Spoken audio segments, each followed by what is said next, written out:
Hello, it's Randi Rhodes. Here's a clip from our show, and go to randyrhodes.com for the whole thing and a podcast. Buy a stinking podcast. Mary had a little man. The fault. We believe that all men are created equal. To the magnificent mosaic that is America. From radio beacon to radio beacon. I have a dream today. Change has come to America. Believe me. Knock, knock. Who's there? It's a figment of your imagination. Randi Rhodes Show. Turn up your mind. And you know why? You know why we're saying that? We're saying that because if I, a guy who knows this business, if I did a tenth of what she did, I would be in jail today. Yeah, no. Good luck in prison. Good luck there, Michael Flynn. Yes, good luck, General. No. So the Inspector General, Michael Horowitz's report has come out today. It is 566 pages. And guess what I've been doing for the last hour and a half? Oh. Yeah, and I have the executive summary. I guess we should read it together. If you want it, you have it if you are signed up for the homework each day. If you are on the, I want the homework list, if you go to randyrhodes.com and in the top right-hand corner, you'll see two little ovals, and one says sign me up, and that will get you the homework delivered to your inbox every single day. And then the one next to it is merch, and that will get you to the site for the T-shirts that we sell. But the important one today is the sign up button, because if you want this report, if you are signed up for the homework, you have it. It's in your morning homework, because we went and we inserted it after the report came out, so that when you click on the homework link, you will have the report that was just issued, and you can read it at your leisure. If you want to follow along with us today, that's a good way to do it. If you don't get the homework email, sign up for it, because that's what we do. We make sure that you get everything that you would need to understand the world around ye, is what we do. All right, so in a nutshell, I will tell you that this report, as far as I've gotten, I've finished the executive summary, and then I skipped, I skipped to chapters 5, 6, 7, and 12. Why did I do that? Because I'm interested in finding out what prompted Comey to give that press conference alone. What did they say about Loretta Lynch and Bill Clinton's tarmac meeting? Did that affect Comey's decision to go it alone, to go public, to take the podium by himself? Answer there. In a nutshell, yeah, it did. The IG still thinks it was an error in judgment. The Inspector General, Michael Horowitz, said that the way that he did that, was insubordinate, that he should have still included Loretta Lynch in a interagency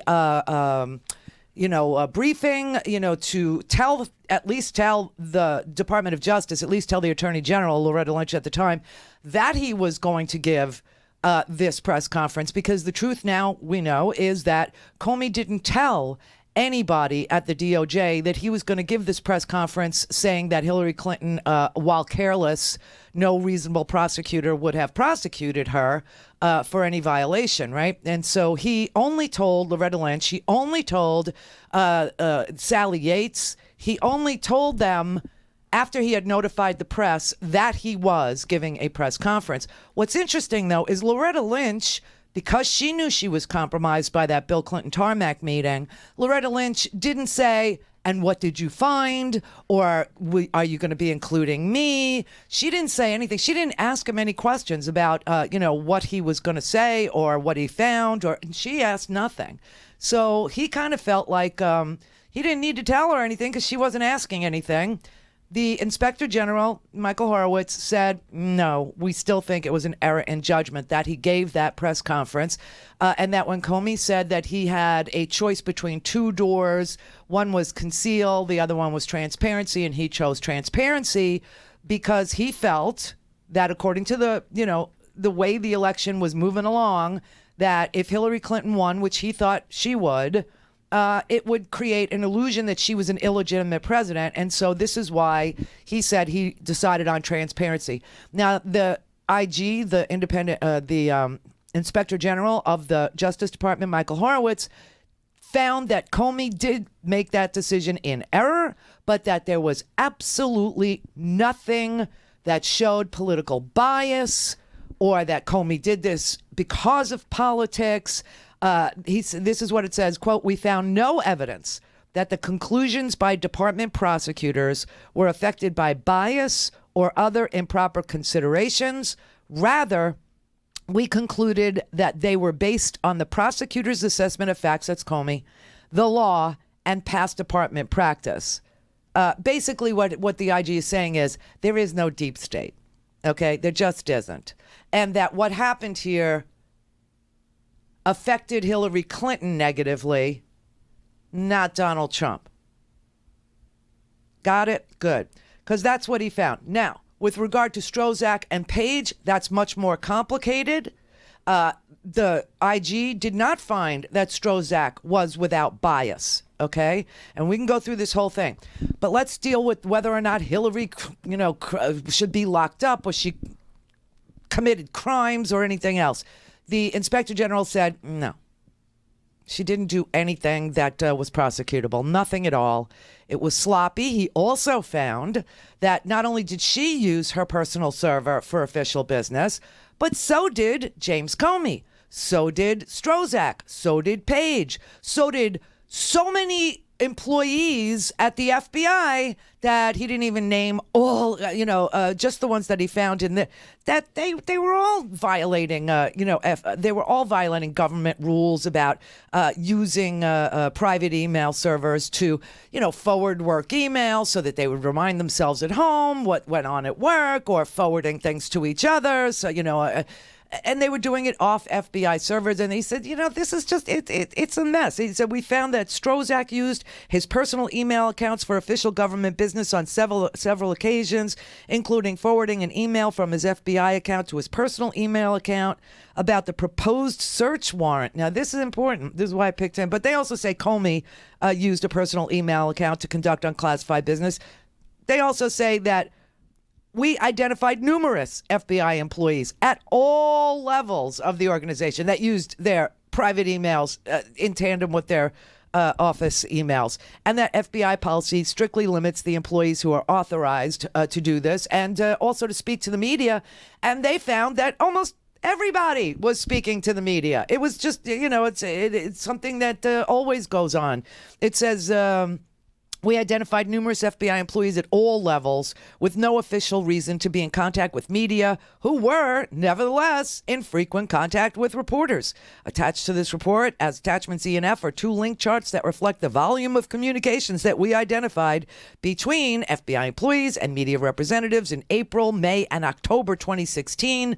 We have profound concerns about the volume of unauthorized media contacts by FBI personnel, and that we have uncovered during our review. In addition, we identified instances where FBI employees improperly received benefits from reporters, including tickets to sporting events, golf outings, drinks, meals, admittance to non-public social events. We will separately report on those investigations as they are concluded, consistent with the Inspector General Act and other federal statutes and OIG policy. 10 and 11, chapter 10 and 11 is about these leaks and whether or not, it caused any harm to the FBI. But he does, they're not thrilled with a lot of the things that they found that people do with regard to their emails and regard to media, being anonymous sources and, things like that. So that's a problem. Okay, I give you that. But as far as Hillary Clinton, whether or not they say that Clinton answered questions without threats of subpoena. She didn't have to be dragged before a grand jury. All the witnesses that they interviewed, they came voluntarily. There were 3 that asked for Queen for a Day immunity, meaning just for this particular day, so that because they couldn't afford attorneys or whatever they were afraid of, and that they took their testimony. They took 70 witnesses' testimony, and that Hillary Clinton did show up with 2 attorneys, Cheryl Mills and Samuelson, and that they said that the presence of her attorneys did not influence her interview in any way. They said there was nothing improper.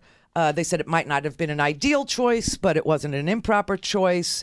and that Comey had started endgame discussions, meaning, he knew that there was nothing prosecutable even before he interviewed Clinton, because he had interviewed so many witnesses and seen so many emails, and that when she came in, they interviewed her again. And that the Deputy Attorney General Sally Yates and James Comey, they both agreed that there was nothing prosecutable here, and that the two of them started to talk about the endgame announcements and how they were going to do it. And Comey was telling Sally Yates that the closer they got to the political conventions, the more likely he would start to insist that a special counsel be appointed, because he didn't want any announcement of no prosecution coming from him. He didn't want it coming from the FBI if we were too close to the nominating conventions. And so he told Sally Yates, if we don't do this soon, I'm going to have to appoint a special counsel and let them make the announcement. Let them take this, because I don't want it coming from me. I don't want it coming from you. I don't want it coming from us.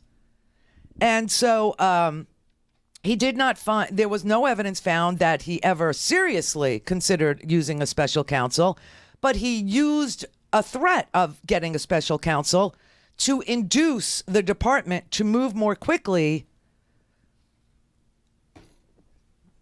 to say something that, there was nothing prosecutable here. And he engaged with the department on the endgame discussions. He said that he was concerned about the involvement with Loretta Lynch, the Attorney General, and that he thought that meeting with Bill Clinton would create corrosive doubt, because first of all, Loretta Lynch was appointed by President Obama, who was of the same party as Hillary Clinton, and second, her husband, Hillary Clinton's husband, Bill Clinton, was on the tarmac with Loretta Lynch.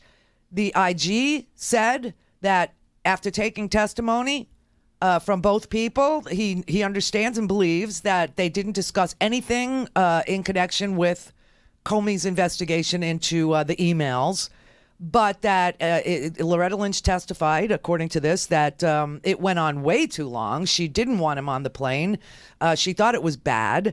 And so she said to Comey, I'm not going to recuse myself, which Comey thinks she should have, but that I'm not going to recuse myself, but I will defer to you. Any decision you make about prosecution or no prosecution, I will follow that recommendation. And at that point, Comey already knew that there was going to be no prosecution, and he started drafting the initial statement, and he shared that statement with FBI leadership on the 2nd of May. Now, he didn't make this announcement until June. But on the 2nd of May, he criticized Clinton's handling of classified information as, and at that point, it was in his initial draft, he had it characterized as grossly negligent. But he concluded that no reasonable prosecutor would bring a case based on the facts developed in the mid-year investigation. By the way, the email investigation is called the mid-year investigation. The Russia investigation is called Crossfire Hurricane. And by the way, on July 3rd, okay, this is May here, where he's, sending drafts to, leadership. And he's saying, we have to, put out a statement saying that there's nothing prosecutable here with Hillary Clinton. We got to do it before the conventions. But by July 3rd, May, June, July, like 6 weeks later, they know that they need to open up a counterintelligence investigation into whether or not Russia is trying to insert itself into our election. And everybody that was important that worked on the mid-year investigation, which is Hillary's email investigations, all knew there was nothing prosecutable there. They're all reassigned to a counterintelligence investigation, and they're working on the Russia investigation, which is high priority because it has a date certain that it has to be figured out by, and that's Election Day, and it's July already. So that's the lay of the land. It's true. He did know Hillary Clinton was not going to be charged before he interviewed her, because he had already interviewed 70 other witnesses. He had already looked at the emails. They had already sifted through, for a year, they sifted through all of the emails that were turned over. They looked at all the addresses that they were sent from. They looked at whether or not they were classified. They looked at whether or not she had intent to subvert the law, whether she had intent to give information to foreign eyes, whether or not she had ever been hacked, as far as foreign adversaries employees or anybody else? The answer to all those questions was no. And so by the time he did speak to her, the time he did interview her, he knew that there was nothing chargeable, that there was no offense committed, but he did go and interview her. He did interview her, and as we all learned subsequently, if you sit down with the FBI director, if you sit down with an FBI agent of any stripe, and you lie to them, that is a criminal violation. And Comey actually said in this IG report, he was interviewed by Michael Horowitz. He knew he had to tell the truth. And he said that he understood that the only thing that might be prosecutable was if she lied in her interview with him, because there was no intent to subvert the law. And this crime, according to all of the case law, according to the statute, according to every agent that looked at it, every person in the FBI, from the FBI director to the associate director to the, they all concluded it was a crime where you had to show intent, and there was no intent that was demonstrably provable, or that was present, or that was viewable or knowable, or that she had any. And therefore, those particular crimes of using the private server were not prosecutable, just like Comey using a private server. Now we know he did it too, and numerous FBI agents did it too. Unless there's an intent to, obstruct or to lie about it or whatever, there's nothing prosecutable there. So here's what it actually says. I'm going to just read from the executive summary. Of course, if you have today's homework, which I suggest you sign up for, you can always delete it if you don't want it, put it in your junk box. I don't care. But, there are some days when you're going to say, oh, damn, I wish I had it. Well, today is one of those days. So if you sign up for the email, it'll say, Happy Thursday to you. Or it'll say, it's Friday, you bastard. So that you'll know, that it is current. It's today's email. It's today's homework. All right, here's what happened. So this has to do with his statement to the press. Okay, let's start there. We already know Comey's engaged in endgame discussions, and he says he's concerned about the involvement of Loretta Lynch, and that he thought that the Clinton boarding of the Loretta Lynch plane on the tarmac in Phoenix was corrosive, and he was concerned that she, because she was appointed by the same party as Hillary Clinton, Barack Obama appointed her, that right there she had an issue, right? And then the second thing, adding to it, is that she meets with Hillary's husband. Now, Loretta Lynch testifies that she thought it went on way too long. She was uncomfortable with it. She won't recuse herself, but she defers the decision to prosecute or not to the FBI director. Now, the FBI director is not supposed to be making decisions on whether to prosecute. He's supposed to be making referrals to Loretta Lynch, the attorney general, to her, to tell her what he thinks, and then she makes the decision, but she defers to him, putting him in a very unusual situation. And the IG does find fault with Loretta Lynch and does find fault with Bill Clinton for doing this, but nothing criminal. And no discussions about the case at hand. Okay, so here's what it says. Comey's initial draft statement, which he shared with FBI senior leadership on May 2nd, criticized Clinton's handling of classified information as, quote, grossly negligent, but concluded that, quote, no reasonable prosecutor would bring a case based on the facts developed in the mid-year investigation. Over the course of the next 2 months, Comey's draft statement underwent various language changes, including the following. The description of Clinton's handling of classified information was changed from grossly negligent to extremely careless. A statement that the sheer volume of information classified as secret supported an inference of gross negligence was removed and replaced with a statement that the classified information they discovered was, quote, especially concerning because all of these emails were housed on servers not supported by full-time staff.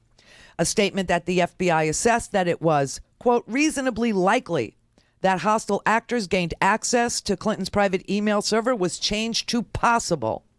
The statement also acknowledged that the FBI investigation and its forensic analysis did not find evidence that Clinton's email server systems were compromised, and a paragraph summarizing the factors that led to the FBI to assess that it was possible that hostile actors assessed Clinton's servers was added, and at one point referenced Clinton's use of her private email for an exchange with then President Obama while in the territory of a foreign adversary. This reference was later changed to another senior government official and ultimately omitted.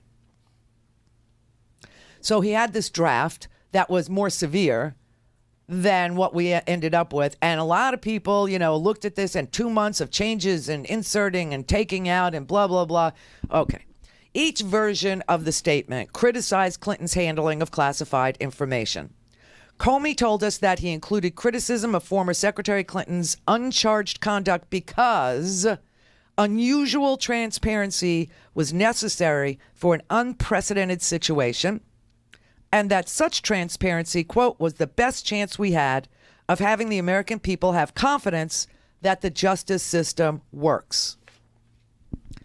Other witnesses told the Office of Inspector General, OIG, that Comey included this criticism to avoid creating the appearance that the FBI was letting Clinton off the hook, as well as to message the decision to the FBI workforce to emphasize that employees would be disciplined for similar conduct and to distinguish the Clinton investigation from the cases of other public figures who had been prosecuted for mishandling violations.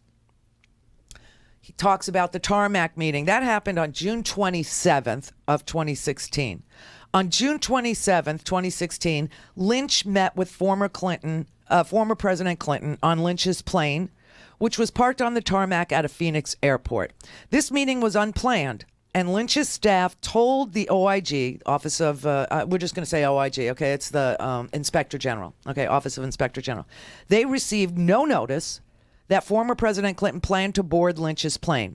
Both Lynch and former President Clinton, so they were both interviewed, told the OIG that they did not discuss the mid-year investigation or any other department investigation during their conversation.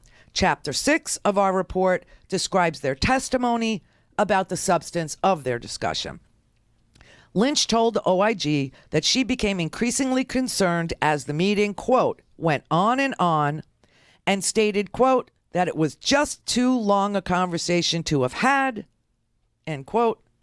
Following this meeting, Lynch obtained an ethics opinion from the Department Ethics Office that she was not required to recuse herself from the mid-year investigation, and she decided not to voluntarily recuse herself either. In making this decision, Lynch told the OIG that stepping aside would create a misimpression that she and former President Clinton had discussed inappropriate topics, or that her role in the mid-year investigation somehow was greater than it was. That's June 27th. This and testimony is subsequently taken from President Bill Clinton and from Loretta Lynch. Okay, fast forward. July 1st.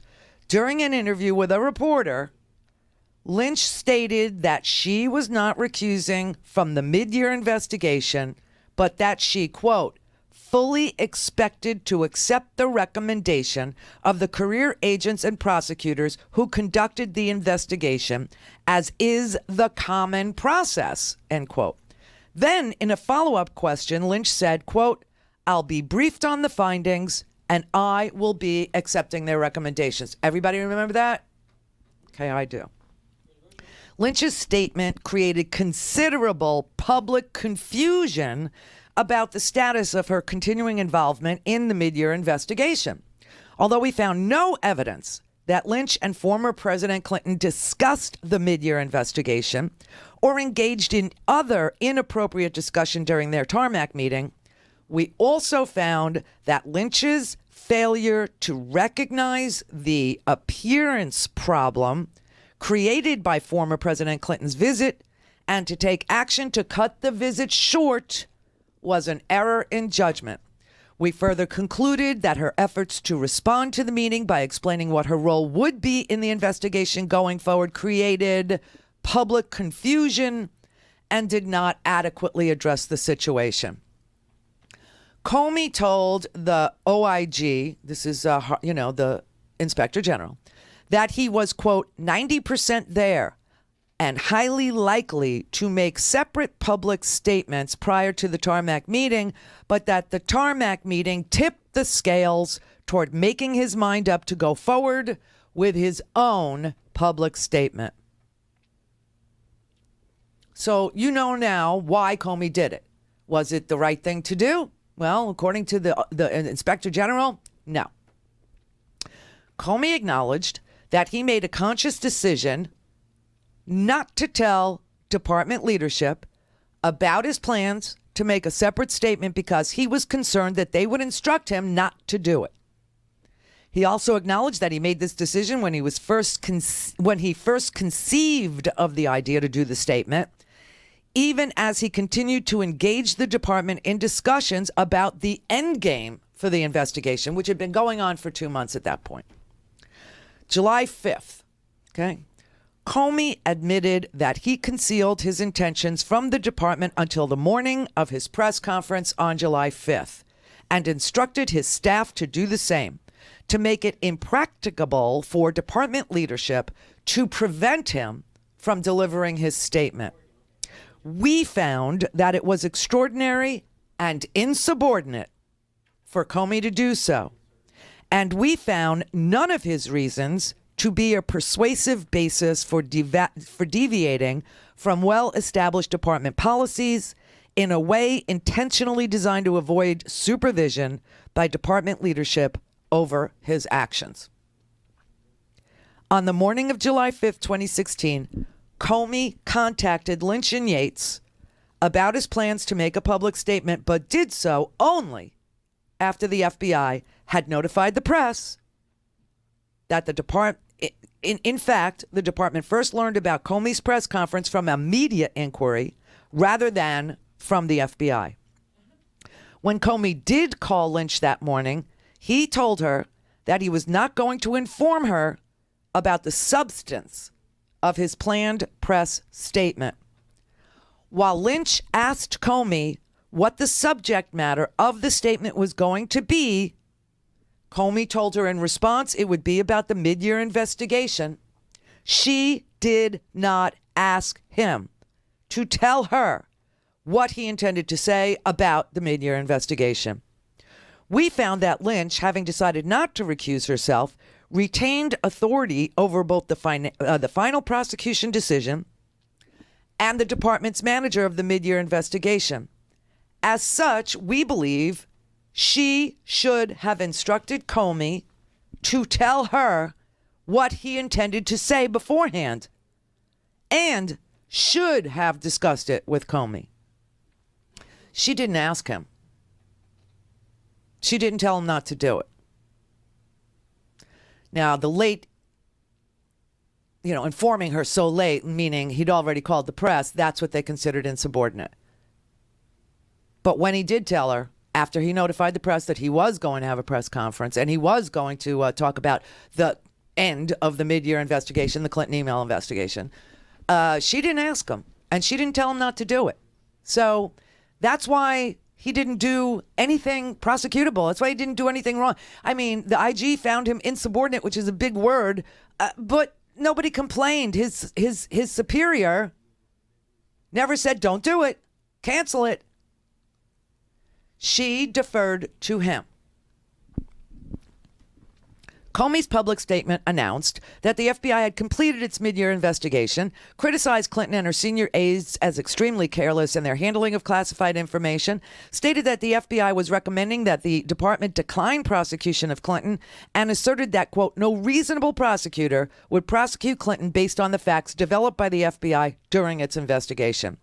We determined that Comey's decision to make this statement was the result of his belief that only he had the ability to credibly and authoritatively convey the rationale for the decision to not seek charges against Clinton, and that he needed to hold the press conference to protect the FBI and the department from the extraordinary harm that he believed would have resulted had he failed to do so.